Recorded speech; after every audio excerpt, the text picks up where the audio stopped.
This episode is brought to you by Navy Federal Credit Union. It's a special thing to be a member of Navy Federal because they are a member-owned, not-for-profit credit union that invests in its members with amazing rates and low fees. That's why members could earn and save more every year. Plus, they serve all branches of the armed forces, veterans, and their families. So if you're interested in becoming a member, learn more at NavyFederal.org. At Navy Federal Credit Union, our members are the mission. Insured by NCUA. Why wait to earn the degree you deserve? You have the experience, you have the knowledge. Now's the time to get the credit for the work you've done and earn the recognition you deserve by starting your comeback at Purdue Global. It's time to earn a degree you'll be proud of, a degree that employers will respect. It's never too late. Never too late to come back stronger and move forward in your career. Start your comeback today at purdueglobal.edu. Purdue's online university for working adults. Episode 177, what is values-based budgeting and how do you practice it? Welcome to the Frugal Friends podcast, where you'll learn to save money, embrace simplicity, and live a richer life. Here are your hosts, Jen and Jill. Welcome to the Frugal Friends podcast. My name is Jen. My name is Jill. And today we are talking about a budgeting method that is not super popular, but is super valuable. I made a pun. Whoops. Sorry. Oh, goodness. Yeah, not popular, but valuable. Yeah, and it's values-based budgeting. Basically my high school career. Yeah, so, and how we can practice values-based spending in tandem with values-based budgeting. Because if we're just focusing on spending in our values, we can definitely spend very frivolously. But if we focus on the budgeting part first, it becomes a budget that you want to stick to, that you joyfully follow and practice because it is bringing you closer to what you care most about. And what you care most about is different from what I care most about, what Jill cares about, and other people. And so this is a skill that if you learn it and you master it, it will really serve you. But it is more difficult than just doing what somebody else tells you to do and the way they tell you to do it. Yes, this is next level. This is budgeting 201. But again, like you said, Jen, it is a tool that we can be implementing, especially for those of us who are recognizing budgets just don't work for me. Mm-hmm. Okay, this might be one of the main reasons why not. So let's get into it. Absolutely. But first, our sponsors. It's a new thing we're doing. Great. Great. I don't like it. The 7-day no spend challenge. If you feel like you spent a little bit too much this summer or on back to school season or whatever, and you want to step back and reset your spending habits, we have created a free, our favorite word, mini workbook that will help you do that through a 7-day no spend challenge. The workbook will help you to plan, execute, and reflect on the challenge so that after 7 days, you know what you need to work on and you have an action plan to do so. So if this sounds like something you need, head to frugalfriendspodcast.com/free. It's FREE. You know that word. Mm-hmm. Get yours. Yes. And this episode is also brought to you by Meeting Up in Person. Whoop, whoop. Haven't done that advertising in a while. Do you live in the Austin, Texas area? Would you like to meet me, Jen? Do you live in the Fairbanks, Alaska area and would like to meet Jill? Well, Jill is not doing a meetup in Alaska, but I would love to meet up with you in Austin, Texas, if you are going to be there sometime between September 22nd to 24th. So at the time of this recording, I'm not sure what my schedule will be like. So if you live in Austin and you want to meet up one night, DM me on Instagram at Modern Frugality, and let's see if we can organize a little group hang. Let's see what happens.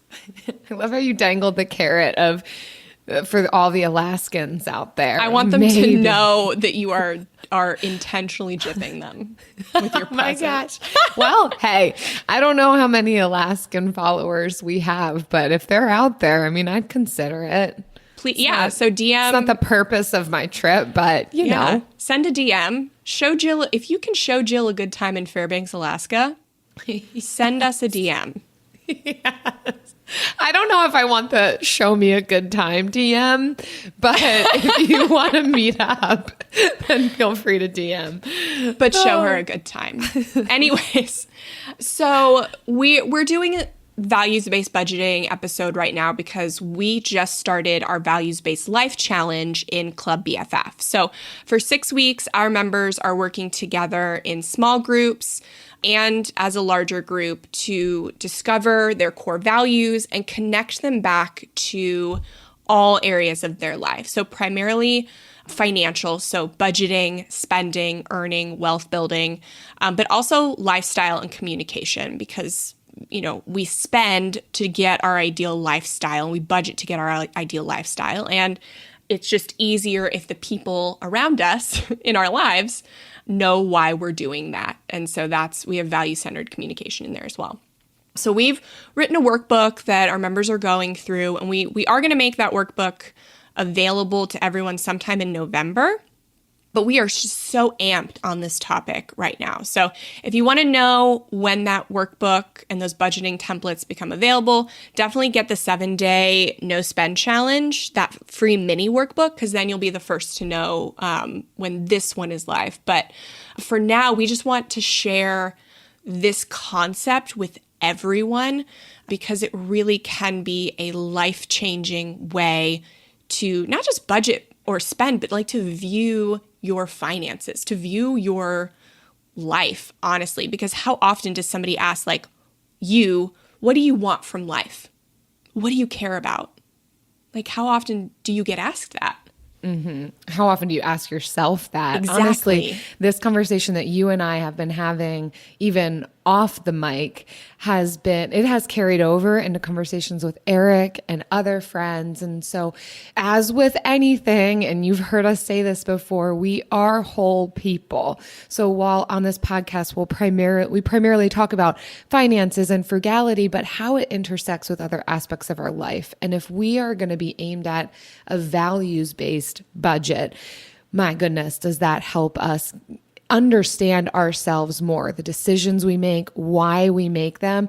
It can move us towards better decision making, better relating with ourselves, with others. So it's not just about how we then manage finances. Again, it's going to impact all these other areas of life that are incredibly beneficial and relevant. So again, this is not the only way of budgeting. It's becoming one of our favorites, but see what works for you, but at the same time, at least give it a try because again, it's going to get you more connected and understanding yourself. Absolutely. And probably those that you live with. Hopefully. Yes. So our first article that we are going through is from Clobert.com and it is Values-Based Budgeting, Aligning Your Money with Your Goals. This is a really great overview of values-based budgeting. What do you think, Jill? Really enjoyed it. It, as you said, it goes through both why she loves it, the author loves values-based budgeting, and then a little bit on how to. But one of the things that she talks about before she even gets into some of her bullet points is this kind of magic wand question of, hey, imagine your life. If everything were exactly how you wanted it to be, what is that? And it's kind of a question to help you get at what is most valuable for me, or what do I want to see in my future? And I particularly like that because it's very reminiscent of this technique that's utilized in solutions-focused therapy, SFT for short. I won't get too into the weeds on it, but one of the interventions or ways of utilizing SFT is by asking this miracle question. It's this, hey, if you woke up tomorrow and a miracle had happened, how would you know that everything was different? And very similar questions, but ultimately what these questions do, while not realistic, right? There's not a button I can push and I get my best life now. There's not an actual wand I can wave, but it does help us to understand what is deep rooted inside of us that we would like to see be different. And it's kind of this starting at the end and working backwards. But if we're able to identify the end point, that helps us to understand what do we even want. And then we can start to fill in the blanks, working our ways back towards where we actually find ourselves right now. And again, it's not going to mean magic, but usually there's some things that we can identify and say, well, if I did take this step, it gets me a little bit closer to this life that I do want to see for myself. So I think it's a really useful question. It can feel really silly, really odd, but I love that she starts it out this way because I think it can be helpful in even understanding what do I even want? I think a lot of us can struggle with answering that. Yeah, it is definitely not a question that you will be able to answer in one sitting. And that's why people tend to ignore it or maybe gloss over it because they want to be able to answer questions as soon as they sit down to answer them.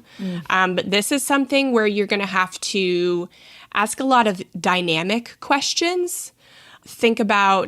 Really think hard about, okay, what values do I want to have, but aren't actually my true core values? That is such a tough one because I look at a list of core values and I see all these really great values. And some of them look like values I'm supposed to have or I want to have. And some of them look like values that I do not want to have. But sometimes your core values are different from the core values you want to have or think you should have. So that's that goes even deeper into figuring out who am I, what do I want outside of what society and the internet is telling me I'm supposed to be like. So that's why it just takes time. And our core values, even if they seem really glamorous, like, I have a core value of justice, there's a flip side to that too, right? There is the way that we can operate in that is aimed at well-being, and there's a way that we can operate in that can be destructive if we're too hyper-focused on it. So, even if we do assign some of these lofty terms, recognize that there's a way that we harness some of these and walk in a way that benefits us rather than the opposite of that. But then I know, Jen, you and I have talked about this a little bit. My personal perspective on this is that we have core values, right? These core aspects of our personhood. And I would say we probably have about 2 to 3 actual core values. And then connected to those, almost like a ripple going out from them, we have other values that are attached to that. And that could be, I don't want to say infinite, but you're probably talking potentially 20 other values. But I wouldn't say that those more peripheral values would be core. I think core values are not really going to shift throughout our lifetime. The way that we walk them out or the way that they look might shift, but the peripheral values attached to it could shift, right? Like, I don't have kids. My own kids aren't of that core value of mine because I don't have kids. The second I do, guess what? That would change. So certain things can shift in that equation. So I just want to give that little caveat before we keep talking about values. Yeah, absolutely. And I also want to give permission to parents, wives, husbands, your spouse, your family, your kids don't actually have to be a core value of yours. If they are not. You can have core values that relate to how you interact with your spouse, partner, and children. And so just because your kids for kids' sake aren't your core values does not mean you don't care about your children. And so this is stuff you learn about your core values, and it keeps you from overspending on your children for the sake of just loving your children. But you can spend more aligned with your values that are specifically how you want to show love to your children. And so that's why we are really into values-based budgeting. So here's a little bit about why the author of this article is into it. And the first one is that values-based budgeting is hyper-personalized, kind of like what we mentioned at the beginning. So she says, this approach works for me because I don't like needlessly rigid approaches that follow arbitrary rules put in place by financial experts. And so we feel the same exact way. And she references the 50-30-20 rule, which is a budgeting rule where you spend 50% on needs, 30% on wants, and 20% on savings, which is absolutely the definition of arbitrary. Depending on your income and your values, there is no need for this to be your budgeting percentages or even your goals. So I hate arbitrary rules like this. And I think at first, it is super valuable to just find somebody you resonate with and do everything they tell you exactly as they tell you. That's the fewer decisions you have to make to get this like budgeting or financial habit going is super useful. But after a few months, you cannot rely on other people's definition of budgeting and financial success and goals because it's not sustainable for you. And so this is a great way to make budgeting sustainable. Yeah, building upon the tools that you've already established. The second reason that she mentions loving values-based budgeting is that it prevents impulse purchases. It already considers the things that you want to spend money on. So that is one of the biggest budget busters, alliteration, is feeling restricted and not wanting to feel restricted and just spending frivolously or impulsively. And having a budget that is centered around the things that you want to be spending on can be a huge help in not making those impulse purchases or not feeling super restricted because you've already identified, okay, actually, it's not that valuable to me to be constantly buying coffees outside of my house. What is valuable is XYZ. So because I've got room in my budget now for that, it's easier for me to let go of this other thing that I thought was important, but now I realize it's not as much. So really, it connects our spending with our why real time. It's both long-term and short-term. So if we've got room in our budget for the things that we actually want to be spending on, connected to these deeper values, connected to our whys of doing this thing, again, it's another strength and protective factor for not making the decisions that we don't want to be making and not mindfully spending. Absolutely. And we'll talk a little bit about our whole next article is about values-based spending. But yeah, it does help us definitely rein in our spending. I mean, most people might think that values-based spending will inevitably lead to overspending in those categories, but it can, the more introspective you get, the more you realize you don't need. The next one is values-based budgeting allows me to live the life I've always wanted to live now. And that's so important because so much of early personal finance education for adults is super restrictive. And while we totally believe in a detox, we love a good no-spend challenge so that you can kind of take a step back, give up all the habits and mindless spending and emotional spending and like pause all of that so that you can really look at why you're doing each of those. That is not sustainable by any means. So sure, there are people that do it for a full year, but I feel like those people have had quote unquote training in it. You don't just decide to do a no spend challenge. Very few people could decide to do one of those and do it for a full year right off the bat. It's like deciding to do a marathon with no training. Exactly that. So we have to put into place safe strategies to live the life that you truly value now. And so you, like what Jill said, 2 to 3 core values is really solid. And so you can spend and budget on those things without guilt and then kind of regulate your, 10 to 20 other peripheral values and do them every once in a while. So you still get them, but you're not taking every opportunity to spend on every single one of your values. And you can still feel like you're living a rich, like free life. And you just knowing yourself and your values. Yeah. So if you like how this sounds, let's talk about how to do this. Number 1, figure out what you value. Soul search, she says.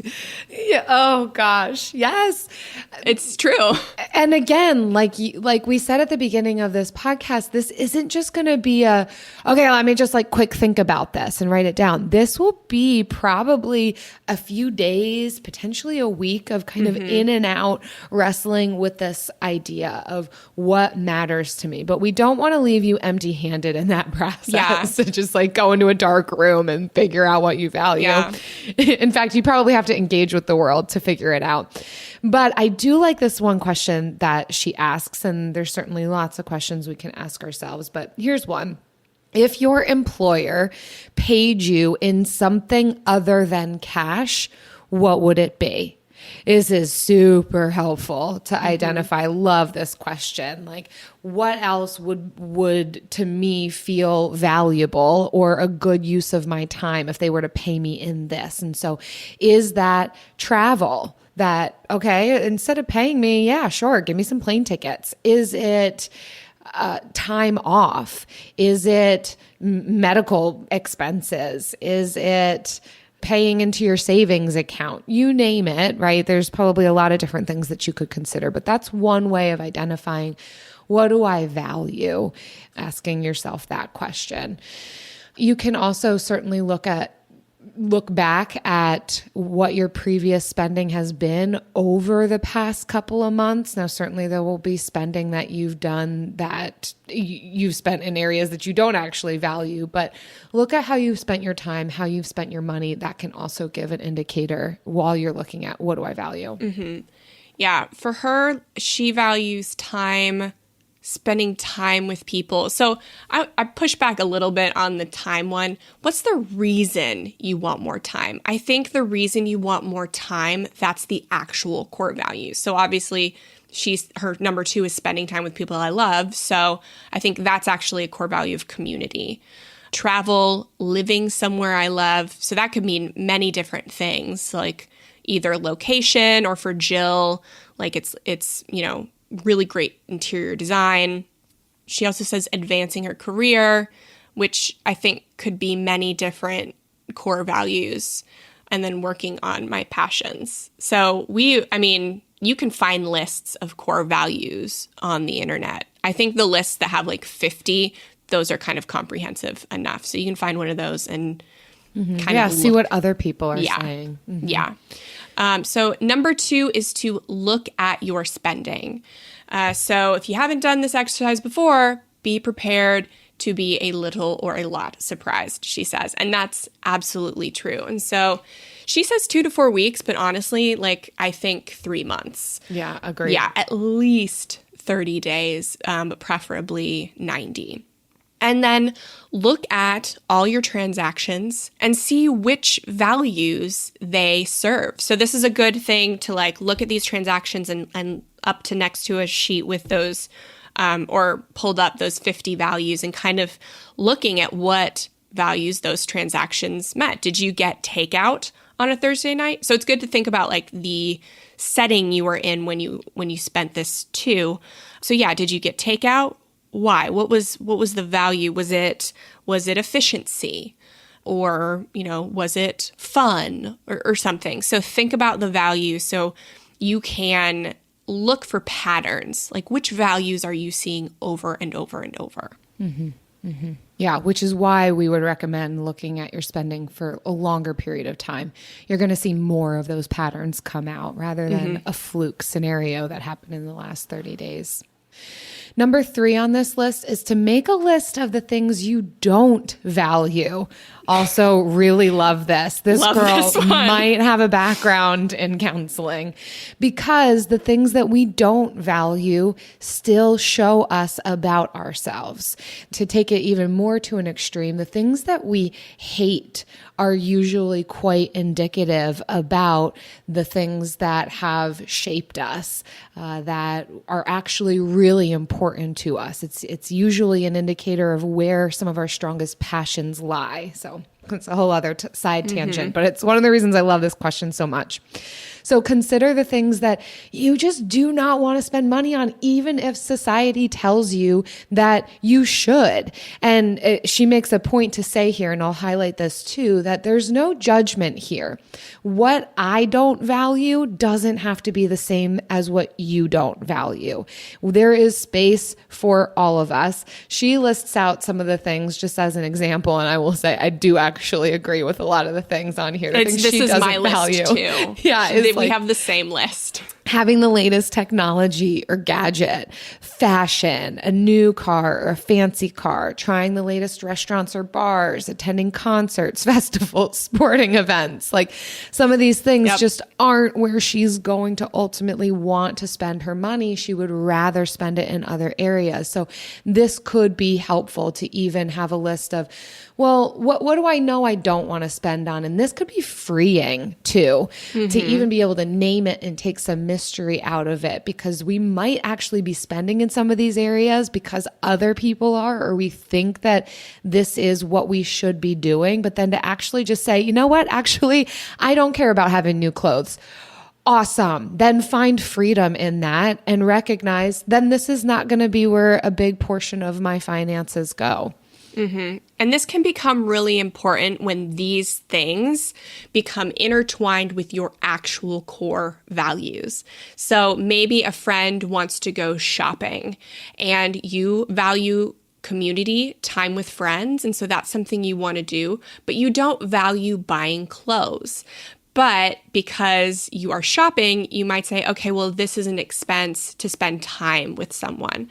But when you go and you don't buy anything. Exactly. So when you define these are the 5-10 things I do not value and will not spend money on, you can separate those two activities and you can spend time with your friend without buying clothes because you've planned for it. You've already made that decision in your head, and so you don't have to make the decision on the fly when you might be experiencing a little decision fatigue. So this is a super important list to make. So next is see which areas of your life you can cut back on in order to put more money in the areas you value most. So this is where we do the dirty work of really making sure our spending and our budgeting is aligning with our values 100% and not just maybe like that 50% in the example of going shopping with a friend. So look at your transactions from the 90 days and kind of see which of them really truly met the value 100% and which of them didn't, and how you can get creative to still fulfill your values, but eliminate the parts that don't fulfill your values. So this is where we start getting creative when we get flexing those frugal muscles. Yeah. We know that our finances are not unlimited. So we're not saying just go out and spend. We're saying budget for these things. And if it's still not fully there, but this is a value of yours, look at where your spending is, where you're spending on things you don't value, and how can you decrease that even further so that there's more room here. So there is a creative process involved in this. And even the potential of blending with other things that we've talked about here, earning more. That does eventually become part of this equation. It's not fully what this episode's about, but... Yeah. And I think in this category is where we start to think about paying off our debt, because it can get lost in the, I want to afford, living my life. I'm tired of restrictive budgeting and yada, yada. So it's really important early on to connect why you're paying off debt back to all 2 to 4 of your core values. And so you kind of have to think about paying off debt and kind of remyelinate your brain cells to, when you think about spending money on something, you can automatically say, no, I want to pay off more debt, because then you have 50 different reasons why you want to pay off your debt. And so this is where, when we're getting creative and saying, how can I cut back to put more money into my highest values, this is also where we're thinking about, how can I make paying off debt, like, why does paying off debt get me closer to all 3 of my values? Because it inevitably does. So you just have to really think and contemplate that to make this section really work. Yeah, because we're not just talking about the collection of things. We're not just talking about freeing up money so you can go buy things. Some of this might be, a big portion of this might be freeing up money to get at some of our bigger goals of debt payoff, of savings, of being able to, maybe buy that house that we really want, or being able to afford our bills, you name it. We're not just talking about free up money so you can go like buy things that seem fun to you. It's like kind of the opposite of what we're saying, because we're still minimalists. Oh, and I mean, I think that values-based budgeting, we want so much to base our financial goals around being able to buy more stuff and being able to buy more experiences. But this goes against that, in that core values aren't based on stuff that you can buy. Core values are based on who you are.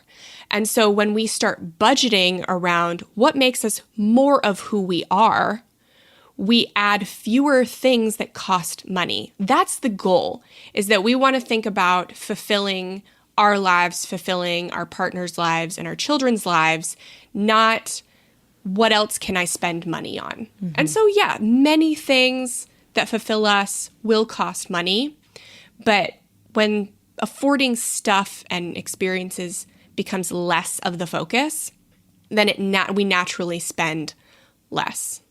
And finally, number 5 on this list, as far as the how-to, is evaluate those essential expenses. And so sometimes we can think that we have got these fixed, inflexible, essential expenses, and we hardly even look at them. We gloss over them, we factor them in, but we never really critically think whether or not it's actually necessary. And this is a challenge to relook at those things. The annual transportation costs you have, your living expenses, your grocery bill, your utilities, you name it. These things are up for debate, certainly. It might require some extreme decision making, but it's worth re-looking at, could I actually cut this essential, quote unquote, essential expense, again, to be able to free up some of that money in other areas? The example that this author gives, that I don't think is going to be realistic for most people, but I'll just say it. She noticed how much money she was spending annually on her vehicle between insurance and gas and fixes and repairs and all of that. Her company actually offered her a company car. So she was able to sell her car, utilize the company car, and now has slashed her transportation costs significantly. And then will also bike a lot of places or utilize public transportation. Again, that's not always available to everybody. But I like the way that this gets us to think of, well, do I actually need that? That's one of the reasons that Eric and I chose to live in our tiny home for a time. It didn't last forever. Now we're in an actual home that is stationary. It doesn't move. It's not on wheels. But that was one of those, let's look at this big expense of rent. And do we actually have to be putting this much money into rent in this area?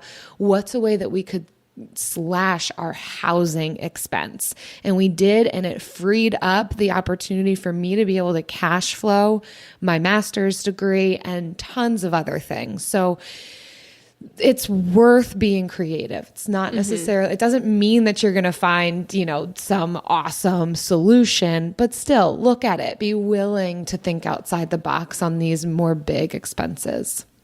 Absolutely. And then she just says that after all of that, you can use the found money to go towards your high values categories. AI might be the most important new computer technology ever. It's storming every industry, and literally billions of dollars are being invested. So, buckle up. The problem is that AI needs a lot of speed and processing power. So, how do you compete without costs spiraling out of control? It's time to upgrade to the next generation of the cloud, Oracle Cloud Infrastructure, or OCI. OCI is a single platform for your infrastructure, database, application development, and AI needs. OCI has 4 to 8 times the bandwidth of other clouds, offers one consistent price instead of variable regional pricing. And of course, nobody does data better than Oracle. So now you can train your AI models at twice the speed and less than half the cost of other clouds. If you want to do more and spend less, like Uber, 8x8, and Databricks Mosaic, take a free test drive of OCI at oracle.com/strategic. That's oracle.com/strategic. oracle.com/strategic. We all agree that reducing carbon emissions is a good thing. And once again, Toyota is leading the way. We hear a lot about fully electric vehicles, and Toyota has them with more on the way. But we also know a BEV is not for everyone, whether it's because of cost, range, or concerned about finding a charging station when you need it. Plus, the raw materials used to manufacture batteries are limited. Enter Beyond Zero, Toyota's vision for a carbon-neutral future, in vehicles and in manufacturing plants too. In the years ahead, the materials used to make just one long-range battery for an EV could be used to make batteries for 6 plug-in hybrids or 90 gas-electric hybrids. That's why Toyota's position today is electrified, diversified, empowering you to choose how to reduce your own carbon footprint with a vehicle that's right for you, a hybrid, plug-in hybrid, or battery EV. So shop, learn more, and get details at toyota.com/beyond zero. Toyota, let's go places. So that is how to create a values-based budget. So let's talk about values-based spending, which is budgeting in action. This one is from Eat, Drink, and Save Money, and it's how to save money with values-based spending. So what did you think of this? We're gonna go through all of her examples for values-based spending and how it works with values-based budgeting. Yeah, I like the way that she partitioned this out, and she is making the ultimate idea behind what we're about to go through in these examples is the connection between values-based budgeting and values-based spending. That you can't just values-based spend if you actually want to get at your long-term financial goals, because then it just becomes an excuse of, well, it's a value of mine, so sure, I can drop a ton of money on it. It has to be connected to the actual money that you bring in and all of the other expenses that are necessary, that you do need to pay in some regard for food and housing and transportation. So it's showing how values-based spending without a budget could look and how values-based spending with a budget could look. So the first example goes into friendship. I think all of these that we're going to go through are definitely common values, and they're all ones I share. And it is definitely the budget is a tool. It's not the solution. So we make the budget so that we have the plan, because without a plan, we're not going to follow through with values-based spending. We have to know what our values are, and we have to allocate money to those values.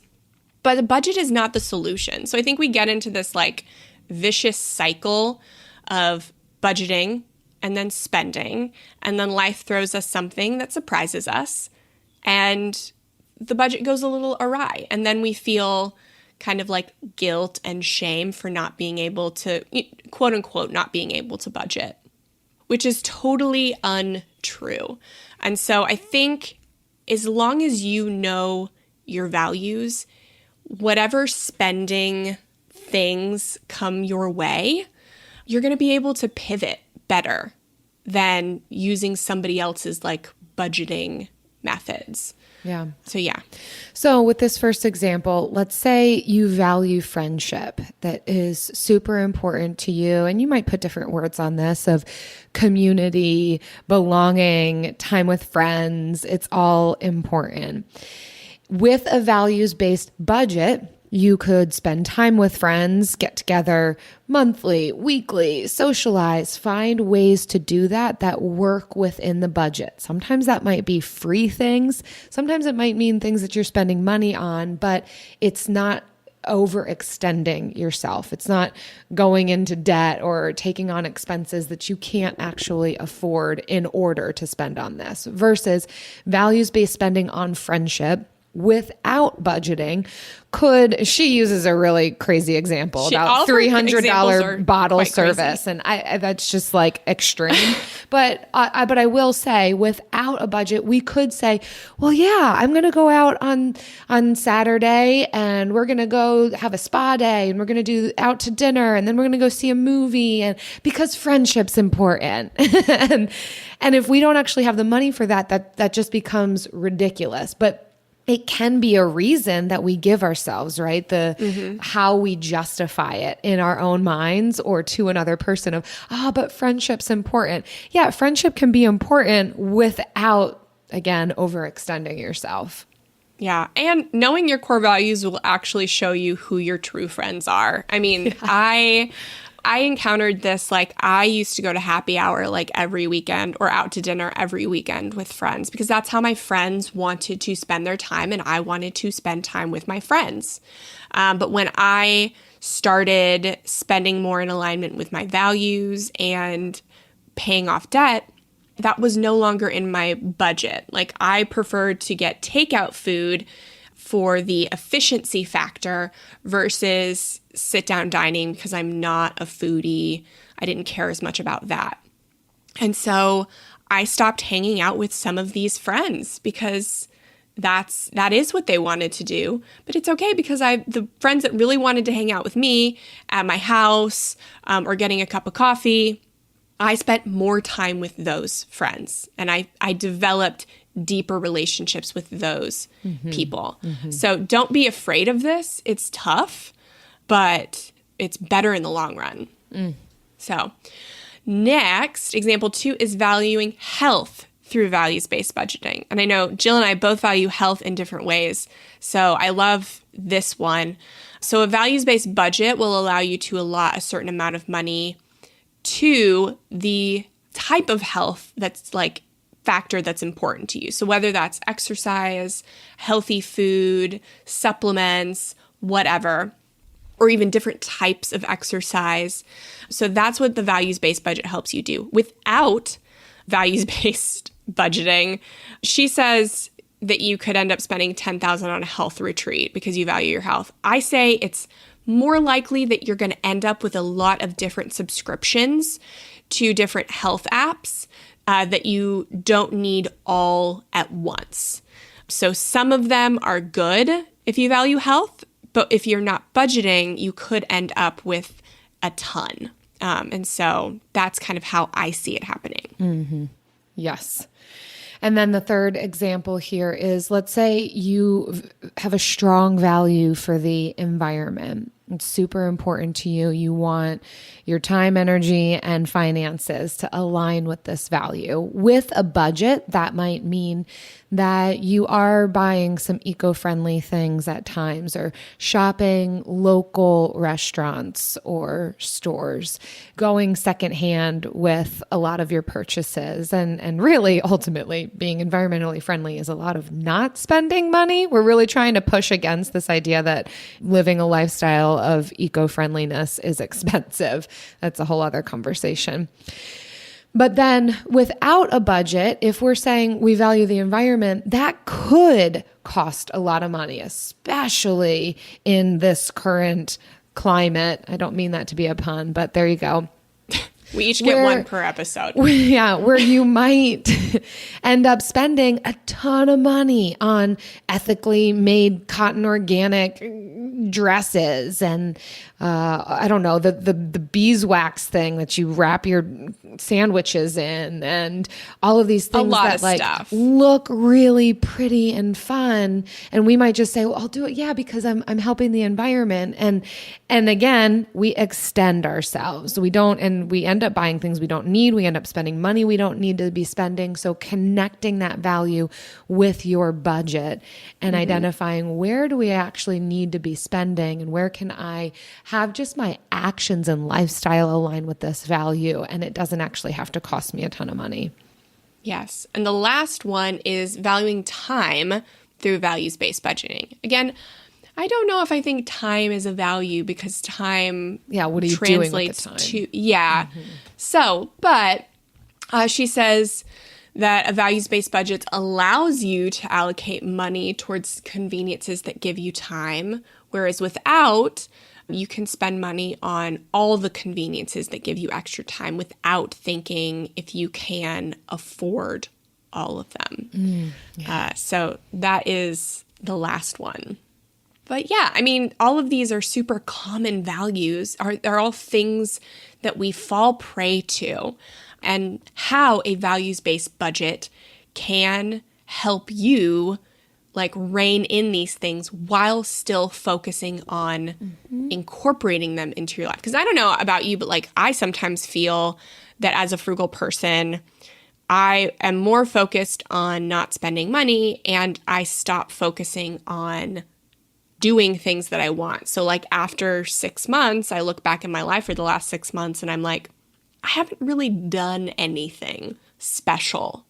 And so I think that's where the freedom of a budget comes in, is because it forces you to plan to do these things that make you enjoy life. Exactly. It's like, to what end? If you're not doing anything that's enjoyable or life-giving, then why the heck put all of these restraints on yourself? And again, we're not talking about a super restrictive budget. We're talking about a budget that does bring in freedom. So this is more the mindfulness of going through these motions rather than the justification. I think it's looking at what am I justifying, but it's actually hurting my finances, to how can I still value these things and value myself in that process and not be spending too much or just justifying what I'm doing. Yes, absolutely. You know what I always justify doing? And I'm every right week? there with you because it's a value. It is one of my core values. The bill of the week.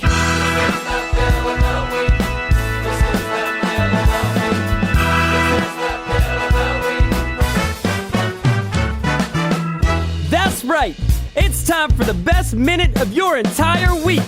Maybe a baby was born and his name is William. Maybe you paid off your mortgage. Maybe your car died and you're happy to not have to pay that bill anymore. Duck bills, Buffalo Bills, Bill Clinton. This is the bill of the week.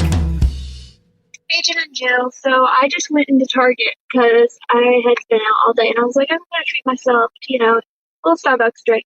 Well, I walked around and I didn't buy any books, which is a huge accomplishment for me. And then I went, and as I was about to walk out, I went to get my Starbucks drink. But since I ordered a dairy-free drink and Starbucks happened to be doing something that I didn't know about, since it was a dairy-free drink, I got it for free. And that really made my day. So that's my bill of the week. That is awesome, Savannah, that you got free Starbucks. I'm into that. Well done, Savannah. I think you did two miraculous things, seemingly miraculous by a lot of people's standards, not spending money at Target and getting a free Starbucks drink. You really beat the system. Well done. We know what I'm focusing on, the free stuff. But I think this is a perfect one to put in this episode, and we don't listen to these before we play them, is that obviously books are outside of your values, or you're finding a creative way to consume books without spending money on them, because maybe you just don't value having like the rows of books at your home. And so knowing that and staying true to that, but also knowing like I value my Starbucks drink. And so that is something I would spend money on. And then you were just blessed to have it for free. I love that journey for you. If you have gone into Target and didn't spend anything, or you've gotten free stuff, or you did spend money on something and you're super glad about it. Yeah. Submit your bill of the week to frugalfriendspodcast.com/bill. We'd love to hear what you have to say. Absolutely. We all agree that reducing carbon emissions is a good thing. And once again, Toyota is leading the way. We hear a lot about fully electric vehicles, and Toyota has them, with more on the way. But we also know a BEV is not for everyone, whether it's because of cost, range, or concern about finding a charging station when your battery gets low. You start freaking out. Plus, the raw materials used to manufacture batteries are limited. Enter Beyond Zero, Toyota's vision for a carbon-neutral future in vehicles and in manufacturing plants too. In the years ahead, the materials used to make just one long-range battery for an EV could be used to make batteries for 6 plug-in hybrids or 90 gas-electric hybrids. That's why Toyota's position today is electrified, diversified, empowering you to choose how to reduce your own carbon footprint with the vehicle that's right for you, a hybrid, plug-in hybrid, or a battery EV. So shop, learn more, and get details at toyota.com/beyond0. Toyota, let's go places. We get our weekly groceries delivered through Instacart because once football season starts, game time is family time. I can get everything my family needs for the week, from reliable staples to specialty ingredients, all delivered right to my door in as fast as 1 hour. So I can stay on my game without missing a minute of the game. Visit instacart.com or download the app to get free delivery on your first 3 orders. Offer valid for a limited time. Minimum order $10. Additional terms apply. Instacart. Add life to cart. And now it's time for the lightning round. The lightning round is one of Jill's core values. Yeah, I've only got about 3 core values, and that's one of them right there. One of them is the innermost part of my being. The other is Starbucks. Well, we are actually going to share our actual core values with you and tell you how we budget for and save on them. So, because we're pretty normal, we're average ladies. So hopefully you will find some similarities that can be helpful for you. We average ladies. We super average. So here you go. Jill. Okay. So some of the things that I really value are really important to me. I got quite a list, so bear with me. Time with people. Whatever you want to say, whether it's community or friendship, I just really enjoy spending time with people and enjoying good food with people. So this is probably an area that I spend the most on, again, within reason and within budget. But that's one of the ways that I do spend time with people. There's other ways too. So it's a balancing act. I also really value generosity. So this is a combination between time and money that I like to give on being generous, sharing what I do have with others. I know I've probably shared in the past that before we had a lot of money, not that we have a lot, well, whatever. When we were really broke, we were able to be generous with our time and energy. But it's been a challenge for me. It's been something that I've really tried to focus in on, that as our finances increase, as we are earning more, to also be incorporating giving of some of our money in that way. And it doesn't always look like an actual cash transaction. It might mean purchasing a meal for somebody else, or we do a ton of hosting in our home. So it's having some of the amenities for people while they're here, not charging people to stay in our home, even though we are in a destination spot, baby. Also, health is super important to me. And you'll hear Jen share about how she approaches this, but the way that I approach this is with my Vitamix. Have you heard? I have a blender and I really like it.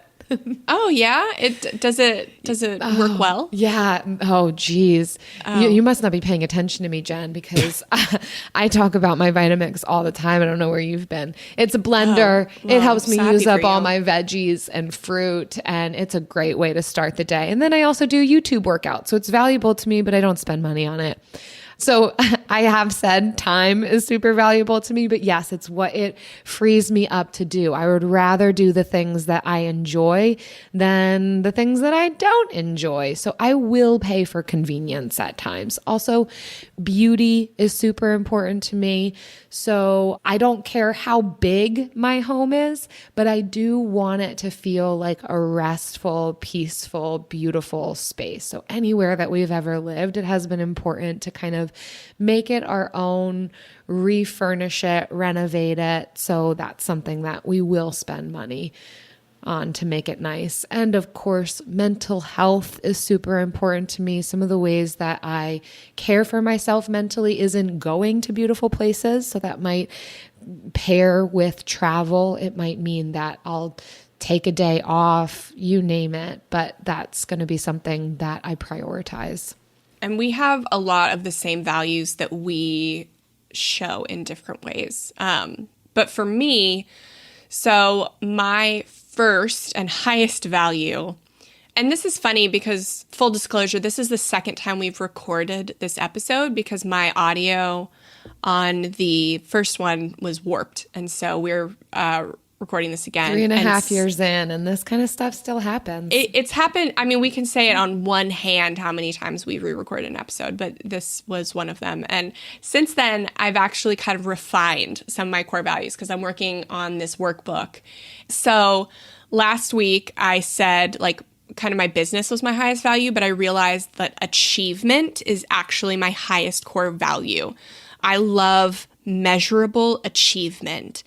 I am borderline obsessed with it, and it is a core value that is healthy, but like all your core values can also be unhealthy and if not kept in check. And so my business is the number one way I am able to show achievement. So it's what I kind of work on the most. Another one for me is health. And I show that through CrossFit. I love CrossFit, but that also allows me to show measurable achievement. So that's one of the reasons why that is the way I choose to live out my health value. And so all of these values, all your values can be connected, I've found. So that's that. And so one of the biggest ways that I'm able to achieve more is by paying for daycare for my son. It is the best money I spend on a monthly basis. You love that expense. I love daycare. That's your bill of the week every week. That. If I had to be honest, if I wasn't saying Bill Curtis, I would be saying my daycare bill. So achievement is number one for me. Community is number two. I will literally drop anything on a dime for anything to hang out with my friends and family. I will do certain family, but definitely friends. And so it's real and raw. Yeah. And so I thought family was one of my core values, but it turns out community is actually the core of that because my family is my community. Like they're my closest community, but I will also drop on a dime to hang out with anybody that's down to hang. I am always down to hang. So that is my second biggest one. And then, so my third one is health. So those are my top three. And I love that there can be crossover. We could have shared values with other people, but then the way that we walk it out might look differently. And that's okay too. It's needed even. We both value health. I don't spend money on a gym membership. You do, but that doesn't make it. Yeah, we still both value it. So I love the freedom and permission that is accessible even when we have similar values. Yeah. And knowing that achievement is one of my core values also helps me figure out why it's hard for me to do things that I may want to do, but never end up doing them. It's because they have no achievement component. And so it's also easier to have grace for yourself when you're not doing things that you think you should be doing. but are not, and to stop trying to force yourself to be somebody who you think you should be, and just be who you are. Yes, Jen. That's the cap on this one. We will get more and more on who we are as we continue to explore these concepts and questions. Absolutely. Yeah, that workbook that I've been putting together has been not just, it's going to be really cool for everyone going through it, but like it's been cool for me to think about all of the journaling questions and all of the deep dives. And so, yeah, it's really good. Beautiful. Well, everyone, we hope you enjoyed. We hope this is causing you to maybe even hit the pause button, start pondering, soul searching the deepest parts of who you are and what you value. You're welcome. And feel free to share more with us in our Frugal Friends community group on Facebook. We're hanging out there and talking more about values and how to budget around that. If you've got ideas that you want to share with the community, do that. And we just want to thank you ultimately for listening.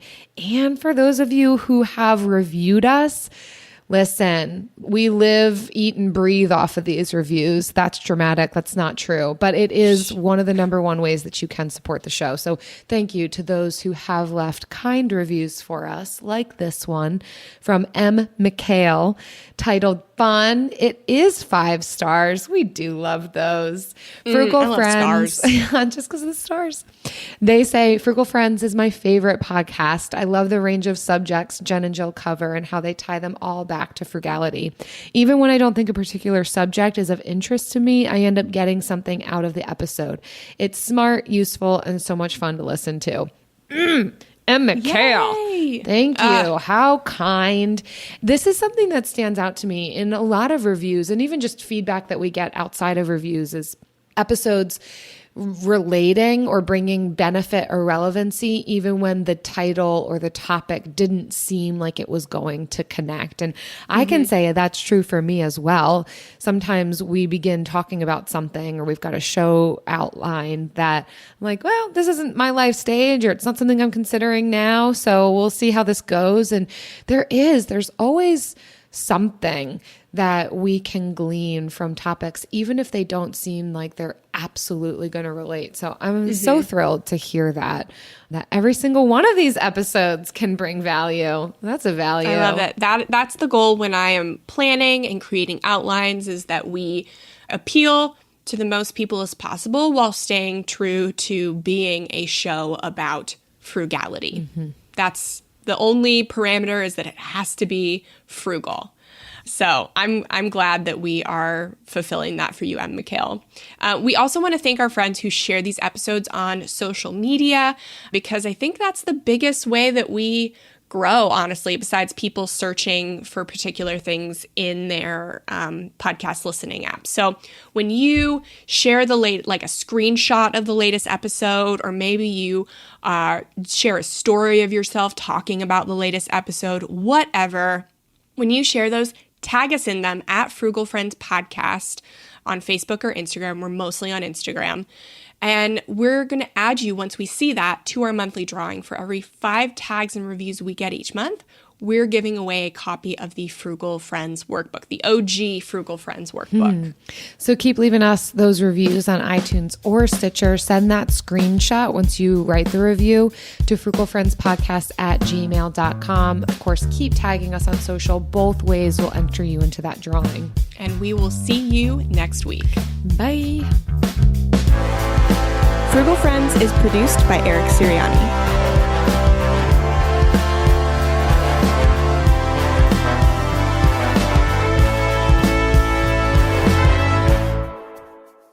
Jill, I'm surprised that you didn't say one of your core values was Starbucks.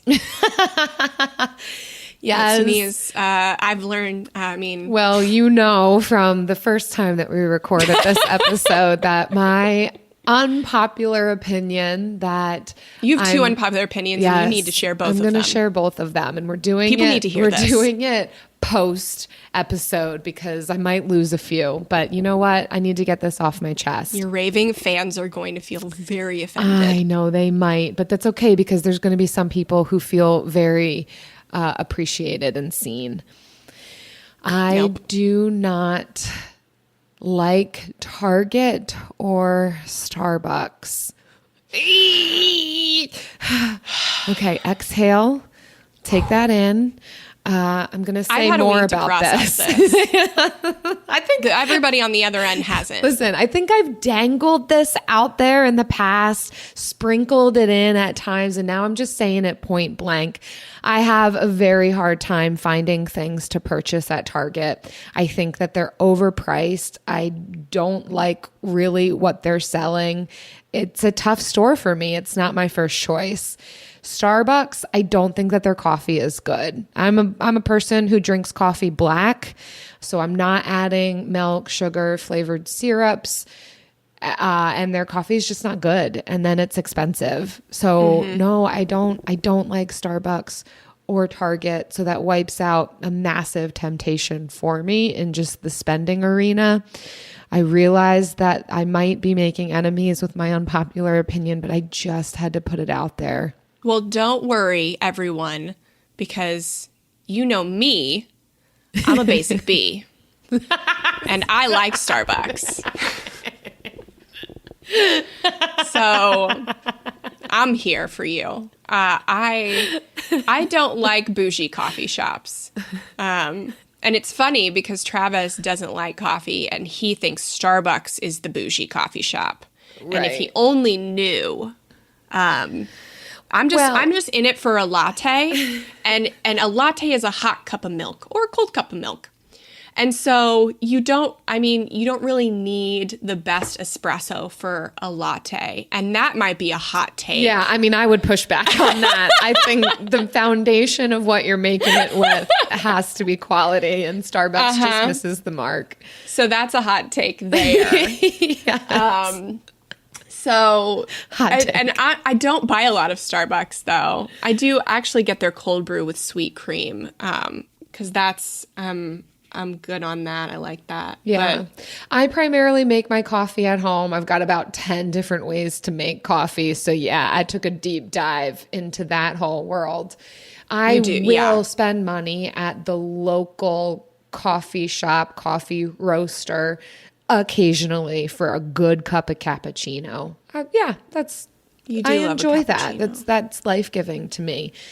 Yeah. But I just don't get me a Target or a Starbucks gift card. I won't know what to do with it. Okay. Well, noted.